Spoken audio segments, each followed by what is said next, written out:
أعوذ بالله من الشيطان الرجيم بسم الله الرحمن الرحيم والصلاة والسلام على أشرف الأنبياء والمرسلين نبينا محمد وعلى آله وأصحابه أجمعين وأشهد أن لا إله إلا الله وحده لا شريك له وأشهد أن محمدا عبده ورسوله صلى الله عليه وسلم ثم أما بعد. Le Coran al-Karim. Combien de fois, pendant ce mois de Ramadan, tu as ouvert un mushaf pour y lire le Coran al-Karim? Combien de fois pendant ce mois de Ramadan et en dehors de ce mois de Ramadan, tu es resté toute la nuit sur Internet à lire des articles et des articles et des articles?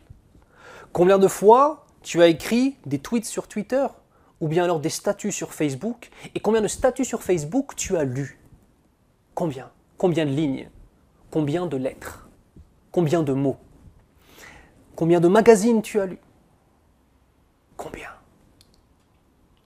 Je vais t'offrir un hadith du prophète sallallahu alayhi wa sallam qui est قال النبي صلى الله عليه وسلم من قرأ حرفا من كتاب الله فله به حسنة والحسنة بعشر أمثالها ولا أقول ألف لام ميم حرف ولكن ألف حرف ولام حرف وميم حرف. سبحان الله. Celui qui lit une lettre du Coran al-Karim, pour chaque lettre, il aura une hasana multipliée par 10. Et le prophète sallallahu alayhi wa sallam nous précise, je ne dis pas que alif, lam, mim, c'est une lettre, mais alif est une lettre, 10 hasanat. Wa lam est une lettre, 10 hasanat. Wa mim est une lettre, 10 hasanat. Subhanallah. Combien de hasanat simplement avec une page du Coran al-Karim? Combien de bonnes actions? Rappelle-toi, ya akhi al-Karim, ce qu'est une hasana. Une hasana, c'est la monnaie qui te sert, yawm al-qiyamah, au jour du jugement, pour accéder au paradis, pour être préservé de l'enfer éternel, ou pour être préservé de l'enfer. Subhanallah. Combien de fois tu as lu des lettres qui ne t'ont servi à rien? Belles, des lettres qui ont joué contre toi, et qui jouent contre toi. Combien de messages avec des insultes tu as lus? Combien de fois tu as perdu ton temps dans des choses inutiles alors que tu as délaissé la parole d'Allah subhanahu wa ta'ala? Comment cela est-il possible? Et pendant ce mois de Ramadan, le fait de lire le Coran al-Karim a encore une autre dimension, différente, encore plus intense que pendant tous les autres mois. Ya akhi al-Karim, combien de fois dans le mois de Ramadan tu finis la lecture complète du Coran al-Karim, ya akhi? Combien de fois, subhanallah? Allah Azza wa Jal dit dans le Coran, Bismillahir Rahmanir Rahim, شهر رمضان الذي أنزل فيه القرآن هدى للناس وبينات من الهدى والفرقان. Le mois de Ramadan est le mois durant lequel est descendu le Coran al-Karim, qui est une guidée pour les gens. Subhanallah. Est-ce que le Coran al-Karim est une guidée dans ta vie? De même, Allah Azza wa Jal dit dans le Coran al-Karim, Bismillahir Rahmanir Rahim, Hudan lil muttaqin, une guidée pour les pieux, en parlant du Coran al-Karim. Est-ce que le Coran al-Karim est une guidée dans ta vie? Ou bien alors, est-ce que la course aux richesses est une guidée dans ta vie? Est-ce que le foot est plus important pour toi que le fait d'ouvrir le mushaf et de lire le Coran al-Karim? Est-ce que réellement, la relation que tu entretiens avec la parole d'Allah Azza wa Jal, qui est la guidée, la voie pour accéder au plus haut degré de son paradis, et pour avoir dans cette vie d'ici-bas, à la fois dans la vie d'ici-bas, une vie pleine de douceur, ce Coran al-Karim est celui qui va te donner une raison de vivre supérieure, autre, une autre dimension, ya akhi al-Karim, la parole d'Allah subhanahu wa ta'ala. Il est important de savoir, premièrement, une différence entre ce que l'on appelle le Coran et d'autre part ce que l'on appelle un mushaf. Car la plupart des gens, subhanallah, ne font pas la différence entre ces deux éléments. Le livre dans lequel est inscrit la parole d'Allah Azza wa Jal s'appelle un mushaf.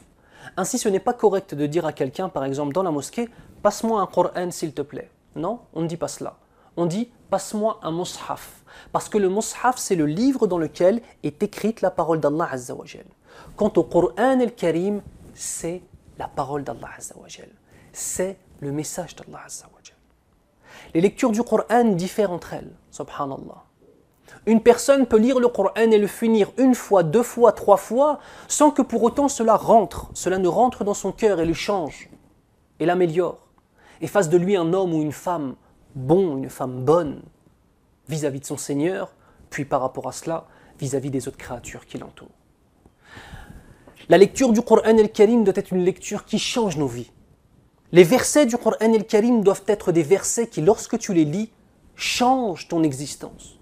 La prière après Salat al-Isha, durant le mois de Ramadan, en un mois on récite tout le Coran al-Karim, ça doit changer ta vie.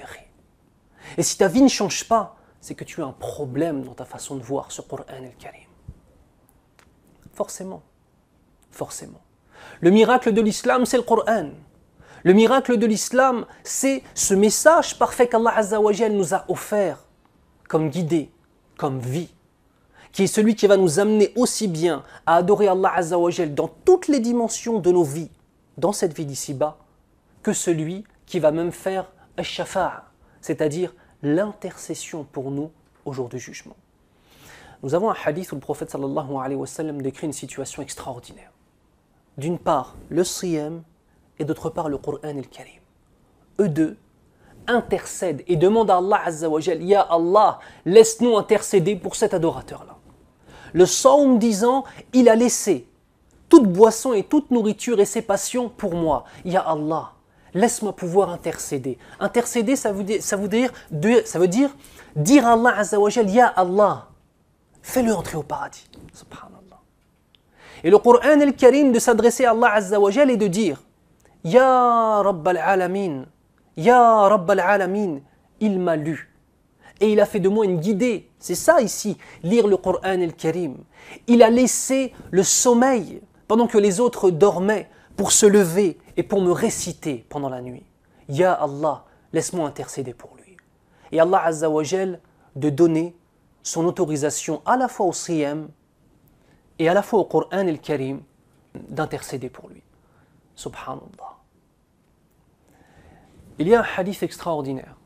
Extraordinaire. Je n'ai jamais lu dans ma vie un hadith qui m'a autant motivé à mémoriser le Coran que celui-là.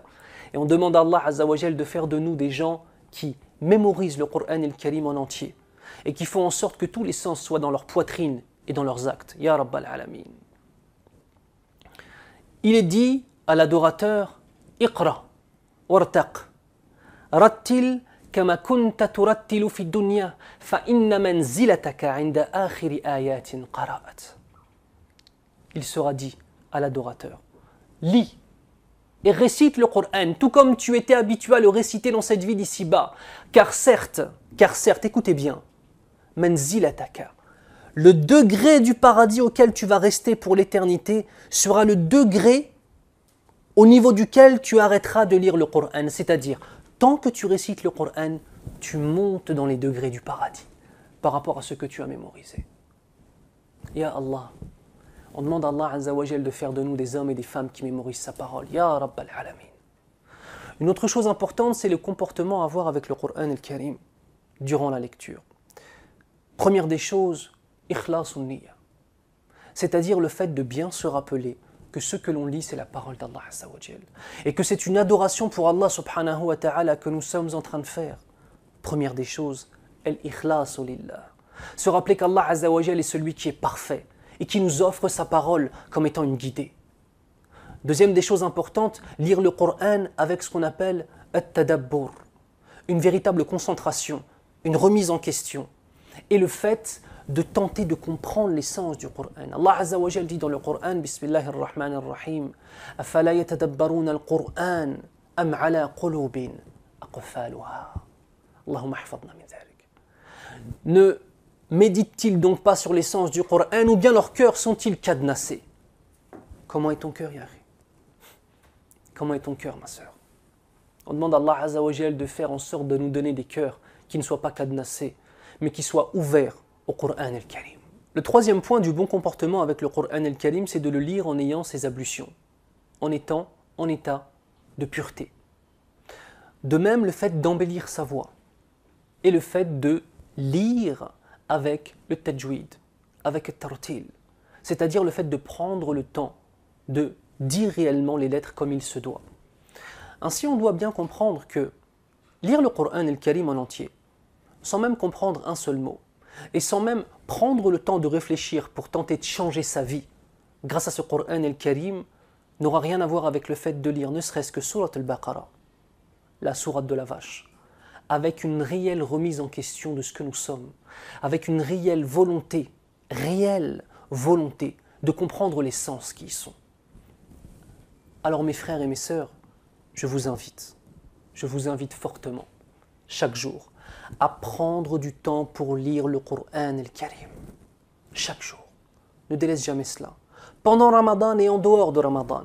Pendant le mois de Ramadan, passe le plus clair de ton temps à cela. C'est la chose la plus importante. L'imam Malik ibn Anas, rahimahullah, pendant le mois de Ramadan, arrêtez de faire des conférences.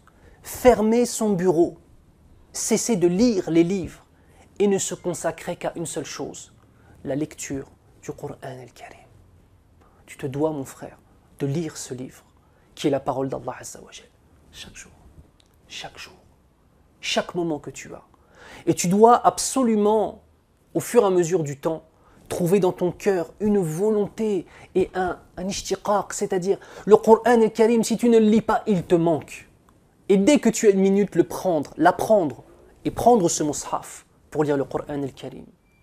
On demande à Allah subhanahu wa ta'ala de faire en sorte que nous changions pour le meilleur, que le message du Coran rentre dans nos poitrines, change notre vision du monde, change notre spiritualité et change nos actions.